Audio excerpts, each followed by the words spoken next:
बच्चों, आपका अपने YouTube channel SS coaching centre vice minister में स्वागत है। आज हम आपके लिए लाए गणित कक्षा 10 निर्देशांक ज्यामिति में विभाजन सूत्र का निगमन। विभाजन सूत्र का निगमन किस प्रकार करते हैं आज हम आपको वो बताएंगे। तो अब विभाजन सूत्र कहने का मतलब क्या हुआ, विभाजित जैसे मान लीजिए कोई रेखा दी गई है, उसे कहीं पे है, कहीं से हम किसी भी बिंदु से विभाजित करते हैं, तो इस बिंदु का निर्देशांक क्या होगा जब इन दोनों बिंदुओं का निर्देशांक आपको दिया हो। तो हम उसी प्रकार क्या मान ले रहे हैं यहाँ पे हम मान ले रहे हैं आपको दो बिंदु दिया गया है x1 y1 x2 y2 यानी p और q। ए बिंदु इसे विभाजित करता है m1 और m2 के रेशियो में। तो अब इस ए बिंदु का निर्देशांक क्या होगा हम उस पर चर्चा करेंगे। तो हम लिखेंगे क्या, दिए गए बिंदु p यानी x1 y1 तथा q x2 y2 को बिंदु ए का निर्देशांक क्या है x y, कितने अनुपात में m1 अनुपात m2 में विभाजित करता है।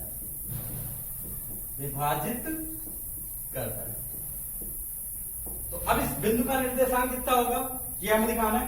हम क्या करेंगे, P से x अक्ष पर एक लंब डालेंगे, A से इस पे एक लंब डालेंगे और Q से इस पर एक लंब डालेंगे। तो P से x अक्ष पर लंब, इसे भी कुछ नाम दे दें, B, यहां से एक लंब C और यहां से एक लंब, इसका नाम दे देंगे D। तो बिंदु P A तथा Q से x अक्ष पर क्रम लंब, x अक्ष पर लंब डाला गया, x अक्ष पे लंब डाला गया। तो ये इस पे लंब है, यानी ये लंब कहने का मतलब दोनों 90 डिग्री एंगल बनाएगा। ठीक है, अब क्या करना है, अब P से बिंदु P पर x अक्ष के समांतर एक रेखा खींचनी है। बिंदु P पर x अक्ष के समांतर रेखा, कुछ नाम दे दिया जाए इसे भी, PE खींचा, नाम दे देंगे E क्योंकि D तक हम प्रयोग कर चुके हैं। x अक्ष के समांतर रेखा PE तथा बिंदु A से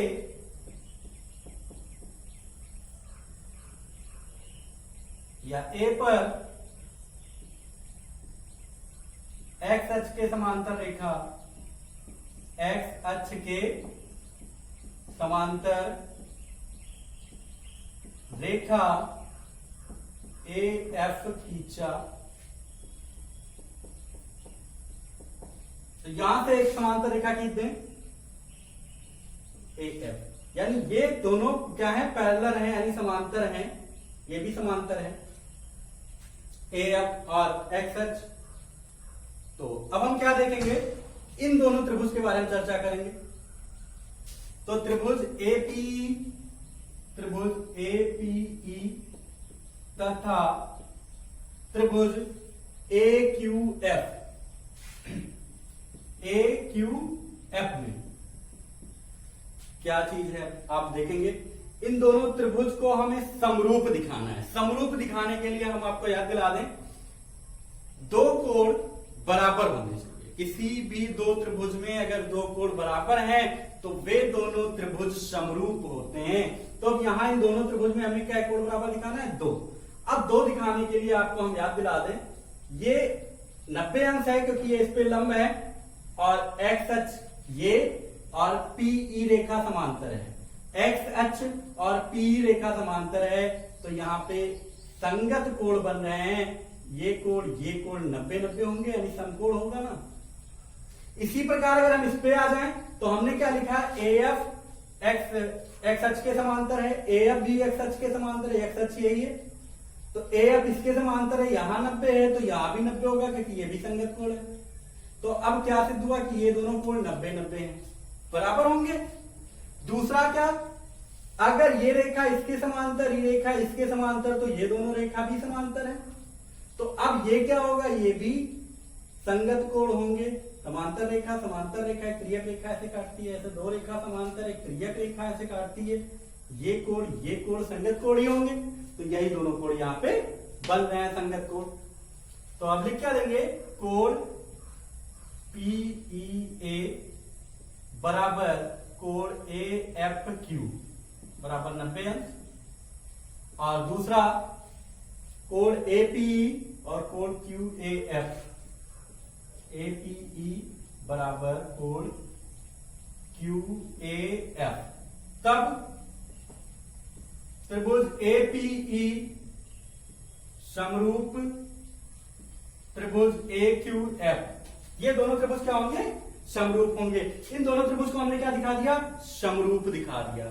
अब समरूप दिखाने के बाद क्या है, समरूप दिखाने के बाद होता क्या है, जब दो त्रिभुज समरूप हो तो उनकी भुजाएं समानुपाती होती हैं। जब दो त्रिभुज समरूप हो तो उनकी भुजाएं समानुपाती होती हैं, यानी AP और AQ ये समानुपाती होगा, PE और AF ये समानुपाती होगा, AE और QF ये समानुपाती होगा। तब AP बटे AQ, हम पहले ध्यान देंगे एक चीज। अब जैसे AP हमने लिखा तो त्रिभुज APE का ही तो लिखा, तो अंश बटे हर के रूप में लिखना है। तो APE बटे AQ, त्रिभुज AFQ का हम AQ ले रहे हैं।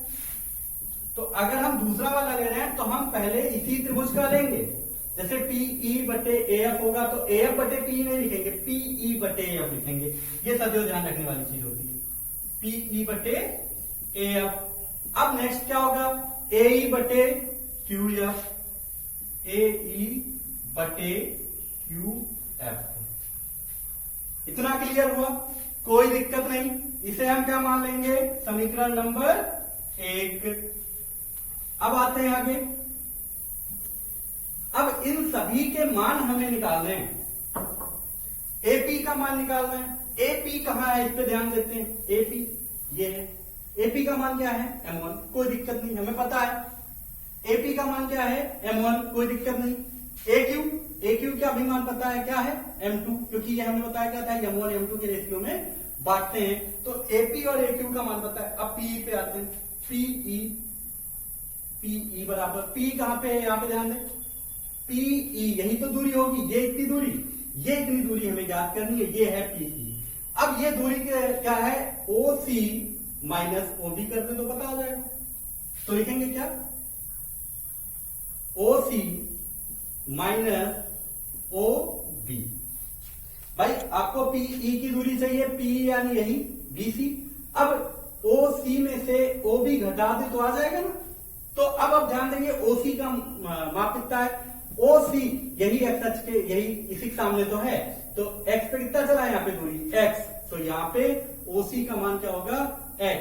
अब OB ये है, B के सामने क्या है, x1, B के सामने क्या है, x1, तो यहाँ पे क्या लिखेंगे, x1। एक बार इसे फिर से आप देखें, क्योंकि यही इंपॉर्टेंट है। ये अगर क्लियर हुआ आप टिक कर ले गए। तो यहाँ पे PE हमें निकालना था, ये है PE, यही दूरी है, ये दूरी यानी BC, PE कह लें या BC कह लें। तो अब C मूल बिंदु से हम दूरी लिखेंगे, OC में से अगर OB घटा दें, जैसे मान लीजिए हमें किसी 3 स्थान है, आपको यहां से इसके बीच की दूरी आपको ज्ञात करनी है। तो क्या करेंगे, पूरी दूरी हमें पता है, उसमें से ये दूरी आप घटा दें तो आपको ये दूरी मान पता हो जाएगा। उसी प्रकार यहाँ पे BC का मान ज्ञात किया जा रहा है। BC का मान ज्ञात करने के लिए OC माइनस OB किया जाएगा, तो आपका ये मान पता हो जाएगा। तो OC माइनस OB किया गया। अब OC का मान कितना है और OB का मान कितना है। OC यानी ये, जैसे मान लीजिए अगर हम किसी बिंदु को प्रदर्शित कर रहे होते, ये हमने छोटा सा खींच दिया, हमें 2 और 3 व्यक्त करना है, तो हम 2 पे चलते और यहाँ पे 3 पे जाते, 1 2 3, तो 1 2 1 2 3। तो हम क्या करते, यहाँ इसके सामने और ये 2 3, यही तो होता। तो अब यहाँ कितनी दूरी, यहाँ पे कितनी दूरी चला है, 2, यही तो है। तो उसी प्रकार ये x यहाँ पे x ही तो चला है इस x अक्ष पे, तो इसकी दूरी क्या होगी OC की x, और OB कितना चला है x1 चला है, तो x1 होगा। क्लियर हुआ? बस इसी प्रकार अब आगे सब करना है। तो PE का मान कितना हो गया। अब नेक्स्ट देखते हैं PE के बाद AF, तो AF की वैल्यू क्या होगी भाई, AF यहां पे है, तो AF की वैल्यू OD, हमेशा मूल बिंदु से दूरी लेंगे, OD माइनस भाई AF ज्ञात करना है यानी CD, इतनी दूरी आपको ज्ञात करनी है। तो अब OD में से क्या घटा देंगे, OC घटा देंगे, OD माइनस OC। अब OD की वैल्यू देखें, D के सामने कौन सा बिंदु है x वाला, x2, x वाली वैल्यू क्या है x2 माइनस, अब OC की वैल्यू क्या है, C के सामने वाला x की वैल्यू x, यहां पे लिखिए। अब AE आपको देखना है, AE लिख देंगे। AE कहां पे, ये ध्यान देंगे, AE ये है। अब AE का मान ज्ञात करना है तो क्या करेंगे, AC में से EC घटा देंगे। AE ज्ञात करना है आपको, ये AC में से EC घटा दें, तो क्या लिखेंगे, AC माइनस EC, ये हो गया। अब AC का मान कितना है, ये ध्यान देने वाली चीज है। तो जब हम इस पे चलेंगे ऊर्ध्वाधर ऊंचाई पे, यानी y अक्ष पे चल रहे हैं, तो y अक्ष पे चल रहे हैं, तो जो y अक्ष का निर्देशांक होगा, जैसे जो कोटि होगा वही मान लिखेंगे।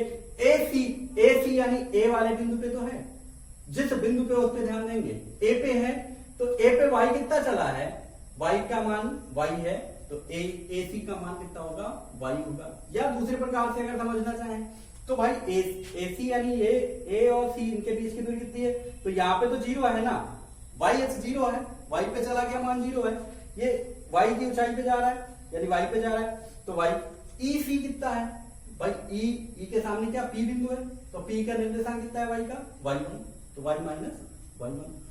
अब AE हो गया, अब बचा QF, इसी प्रकार आप QF का भी निकाल लेंगे। QF निकालना है यानी QD minus FD, QD minus FD। अब ध्यान देंगे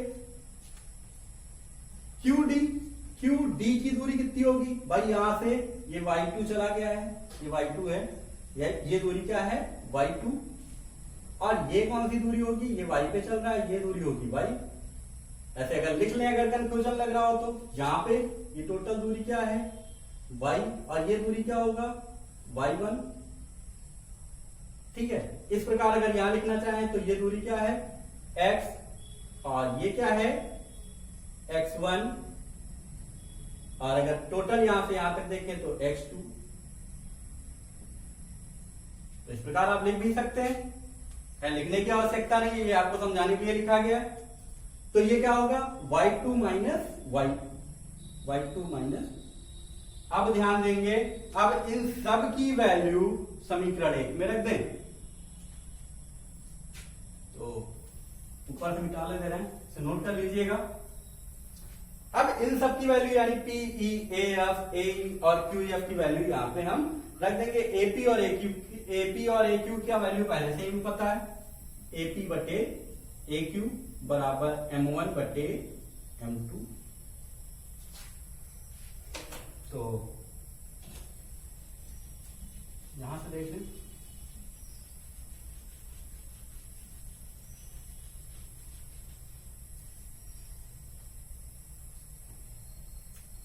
सभी का मान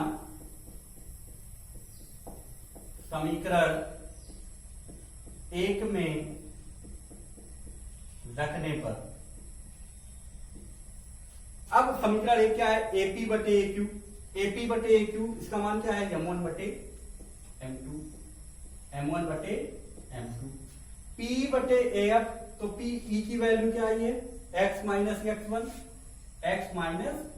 x1 बटे AF की वैल्यू कितनी है, ये x2 माइनस x, और AE की वैल्यू क्या है y माइनस y1 बटे QF की वैल्यू क्या है y2 minus y1, sorry y1 नहीं y2 माइनस y, ये हो गया। अब जब ध्यान देंगे, जब कभी भी 3 जगह बराबर लगा होता है तो हम दो दो पद लेके सॉल्व करते हैं। तो यहां पे हमें क्या पद लेना है, 2 पद, यानी इसे और इसे, फिर इसके साथ इसे लेना है। तो अब m1 बटे m2 बराबर x माइनस x1 बटे x2 माइनस x लेने पर, तो अब इनका क्रॉस गुणा करवा दो, क्या हो जाएगा, m1x2 माइनस m1x बराबर m2x माइनस m2x1, है ना। अब क्या करेंगे, अब x की वैल्यू, चूंकि हमें इसका निर्देशांक तो ज्ञात करना है, तो x और y की वैल्यू ज्ञात करनी है, तो x की वैल्यू ज्ञात करेंगे, तो x वाले पद एक तरफ कर देंगे और जो विदाउट x है उसे दूसरी ओर कर देंगे। यानी कहने का मतलब, इसे इधर ले आए, m1x2 माइनस का था प्लस m2x1, ध्यान देंगे हमने क्या कहा, केवल x वाली वैल्यू एक पक्ष ले जाओ और x1 x2 वाली वैल्यू एक पक्ष में ले आओ। तो m2x ये माइनस का इधर आके प्लस m1x। अब क्या होगा, यहां पे कुछ कॉमन नहीं हो रहा है, हो रहा है कुछ कॉमन, m1 है, m2 है, x2 x1 है, तो ये लेकिन यहां पे कॉमन हो रहा है क्या, x बचेगा क्या, m2 प्लस m1। अब इसे चाहे m1 प्लस m2 लिखें या m2 प्लस m1 लिखें, तो ये क्या हो गया, m1x2 प्लस m2x1। अब ये गुणा वाला इधर आके भाग हो जाएगा, m1x2 प्लस m2x1 बटे m1 प्लस m2 बराबर x। तो x का निर्देशांक ये आ गया। अब क्या करना है, अब दूसरे वाला पद ले लेना है, यानी m1 बटे m2 बराबर इतना, और उसे भी इसी प्रकार हल कर लेना है और निर्देशांक बिंदु आपको पता हो जाएगा x और y की वैल्यू। तो पुनः m1 बटे m2 बराबर y माइनस y1 बटे y2 माइनस y, क्रॉस गुणा करवा देंगे इनका भी, क्या होगा, m1 y2 minus m1 y बराबर m2 y minus m2 y1। तो अब इधर ले आए इसे, m1 y2 ये माइनस का इधर आके प्लस m2 y1 बराबर ये माइनस का m1 y इधर आएगा प्लस का m1 y plus m2 y। वही प्रकार जैसे यहाँ किया गया था, केवल x वाले पद को रोका गया था, वैसे यहाँ पे केवल y वाले पद को आपको रोकना है। y कॉमन हो रहा है, y कॉमन ले लेंगे, यहाँ पे बचेगा क्या, m1 प्लस m2, और इसमें कुछ नहीं हो रहा है, ये ऐसे लिखा रहने देंगे, m1 y2 plus m2 y1, कोई डाउट नहीं होना चाहिए इसमें। अब इनसे गुणा हो रहा है, इधर आके भाग हो जाएगा, तो m1 y2 plus m2 y1 बटे m1 प्लस m2 बराबर क्या, y की वैल्यू आपको पता हो गया, x का वैल्यू पता हो गया, y का वैल्यू, यही इस बिंदु का निर्देशांक होगा।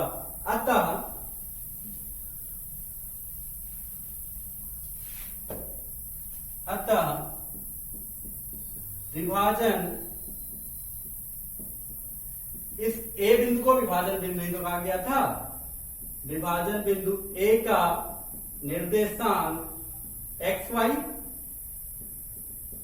ही है, और x की वैल्यू क्या है, ये तो m1 यहां से लिख दें, m1x2 प्लस m2x1 बटे m1 प्लस m2, दूसरा क्या होगा, m1y2 प्लस m2y1 बटे m1 प्लस m2।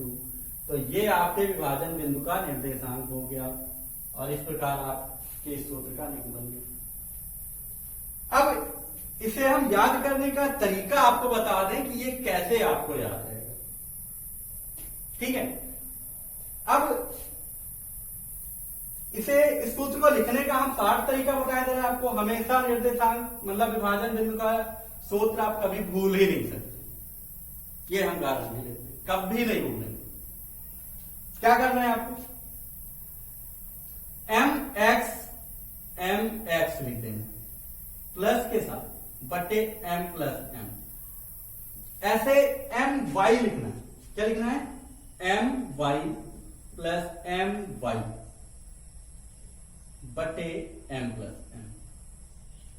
अब एक चीज आपको ध्यान रखना है, मात्र एक चीज, क्या, अगर आपने m को 1 लिखा तो x को 2 लिखेंगे, अगर m को 2 लिखा तो x को 1 लिखेंगे, बस अपोजिट लिखना है। कहने का मतलब क्या है, यहां पे अगर 1 लिखेंगे तो यहां क्या लिखेंगे, 2। अब यहां पे चूंकि m1 हमने लिख दिया तो दूसरा वाला क्या है, m2 ही लिखेंगे। ये नहीं है कि यहां 1 लिखे तो इसे भी यहां 1 लिख सकते, नहीं, दोनों अलग अलग होना चाहिए, बस इतना। तो यहाँ पे m के साथ 1 लिखें तो x के साथ 2 होगा, और यहाँ पे m2 होगा और ये x1 होगा। ऐसे यहाँ पे भी m के साथ 1 लिखेंगे तो ये 2 होगा, और यहाँ 2 होगा तो यहाँ 1 होगा, और ये 1 2 कर देना है, या 2 1 कर दो, m2 पहले लिख दोगे तब भी कोई अंतर नहीं। ये आपका विभाजन बिंदु का सूत्र हो गया, ये आपका ट्रिक हो गया कि ये आप कभी भूलेंगे नहीं, ये आपका निगमन हो गया कि कैसे आप सूत्र का निगमन करेंगे। तो मुझे आता है कि आप सबको ये निगमन बहुत अच्छे से समझ में आया होगा। अब आपके एक्सरसाइज में दिए गए सवाल इसी सूत्र पर आधारित हैं, आप लगा सकते हैं। अब हम बता दें उस सवाल में होगा क्या, जैसे इस बिंदु का तुम्हें बिंदु का नाम दे देगा, जैसे मान लीजिए 2 3 है, ये 7 5 है। अब भाई ये कह रहा है किसी अनुपात में बांट रहा है, यानी अनुपात दे दिया 2 और 3 के अनुपात में बांट रहा है भाई इस बिंदु का निर्देशांक। तो ये m1 का वैल्यू क्या हो गया, 2, m2 की वैल्यू क्या हो गई, 3, और x1 की वैल्यू 2, y1 की वैल्यू 3, x2 की वैल्यू 7 और y2 की वैल्यू 7, सॉरी y2 की वैल्यू 5। इसी पे उतार के रख देंगे, आ गया विभाजन बिंदु का निर्देशांक। तो ये आपको ध्यान रखना है। तो आप पूरा वीडियो देख के अच्छे से इस निगमन को भी अभ्यास में करें, यानी 1-2 बार अभ्यास में लाएं, अपने कॉपी में नोट करके अच्छे से निगमन कर पा रहे हैं। और जो किताब में आपके सवाल दिए गए उसे भी लगाने का प्रयास कीजिए, नहीं लगेगा तो हमें बताइएगा। फिलहाल अगले वीडियो में हम सवाल को भी हल करवाएंगे। पूरे वीडियो को देखने के बाद कहीं आपको कोई समस्या होगी कमेंट बॉक्स में बताइएगा। और अगर अभी तक आपने हमारे चैनल को नहीं सब्सक्राइब किया, सब्सक्राइब कर लें, बेल आइकन को भी प्रेस कर लें, जिससे हमारे द्वारा डाले गए वीडियो का नोटिफिकेशन सबसे पहले आपको मिल सके। अगले वीडियो तक के लिए जय हिंद।